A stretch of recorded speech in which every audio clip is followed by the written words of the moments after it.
ಇವತ್ತು ಕೇಂದ್ರ ಸರ್ಕಾರ ನಮ್ಮ ಘನವೆತ್ತ ರಾಜ್ಯಪಾಲರನ್ನು ಬಳಸಿಕೊಂಡು ಅವ್ರ ಕೈಲಿ ಒಬ್ಬ ಅಬ್ರಾಮ್ ಅನ್ನೋ ಒಬ್ಬ ವ್ಯಕ್ತಿ ಅವರ ಹಿನ್ನೆಲೆ ಬಹುಶಃ ಎಲ್ಲ ತಮಗೆಲ್ಲ ಡೀಟೇಲ್ ಎಲ್ಲ ಗೊತ್ತಿದೆ. ಎಷ್ಟು ಕೋರ್ಟ್ ಆಗಿದೆ, ಎಷ್ಟು ಕೇಸ್ ಆಗಿದೆ, ಯಾರ್ಯಾರ ಮೇಲೆ ಕೇಸ್ ಹಾಕಿದ್ದಾರೆ, ಸುಪ್ರೀಂ ಕೋರ್ಟು ಯಾವ ರೀತಿ ಫೈನ್ ಹಾಕಿದೆ. ಒಂದು ಸತಿ 25 ಲಕ್ಷ ಆಯಿತು, ಅದನ್ನು ತಿರ್ಗಾ ಇಳಿಸಿ 1 ಲಕ್ಷ ಅಂತ ಮಾಡಿದ್ರು. ತಿರ್ಗಾ ಬೇಕಾದಷ್ಟು ಕೋರ್ಟ್ಗಳಲ್ಲಿ ಬೇಕಾದಷ್ಟು ಚರ್ಚೆಗಳು ಕೂಡ ಎಲ್ಲ ಆಗಿದೆ. ಅಬ್ರಾಮ್ ಅನ್ನೋರು ಒಂದು ಕಂಪ್ಲೇಂಟ್ನ ಫೈಲ್ ಮಾಡ್ತಾರೆ 26ನೇ ತಾರೀಕು. ತಾವೆಲ್ಲ ಗಮನದಲ್ಲಿ ಇಟ್ಕೊಳ್ಬೇಕು. ನನ್ನ ಹತ್ರ ಆ ಕಾಪಿ ಇದೆ.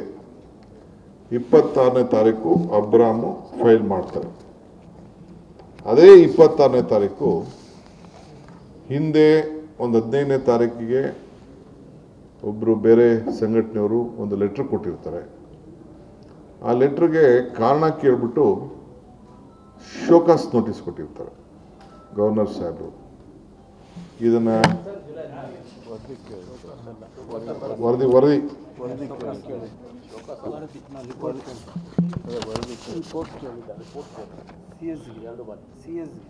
ಐದನೇ ತಾರೀಕು ಮತ್ತು 15ನೇ ತಾರೀಕು ಸ್ವಯಂ ಇದರಿಂದ 5ನೇ ತಾರೀಕಿಗೆ.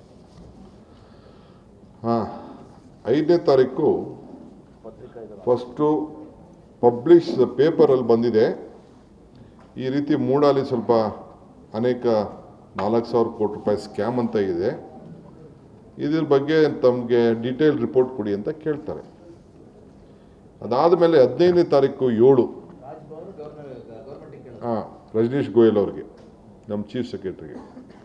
15ನೇ ತಾರೀಕು 15/7 ಗವರ್ನರ್ ಅವರು ತಿರ್ಗಾ ನಮ್ಮ ಚೀಫ್ ಸೆಕ್ರೆಟರಿಗೆ ಒಂದು ಪತ್ರ ಬರೀತಾರೆ. ಏನಂತ, ಈ ಥರ ಕರ್ನಾಟಕ ರಾಜ್ಯ ರೈತ ಸಂಘದ ಒಕ್ಕೂಟ ಒಂದು ಡೀಟೇಲ್ ಮೆಮೊರಂಡಮ್ ಕೊಟ್ಟಿದೆ. ಈ ನಮ್ಮ ಚೇರ್ಮನ್ ಮತ್ತು ಕಮಿಷನರು ಅನ್ಲಾಫುಲ್ ಆಗಿ ರೂಲ್ಸ್ ಫ್ರೇಮ್ ಮಾಡಿಬಿಟ್ಟು distribution of land to the losers ಅಂತೇಳಿ 50-50 ರೇಷಿಯೋಲಿ ಕೊಡ್ತಾ ಇದ್ದಾರೆ.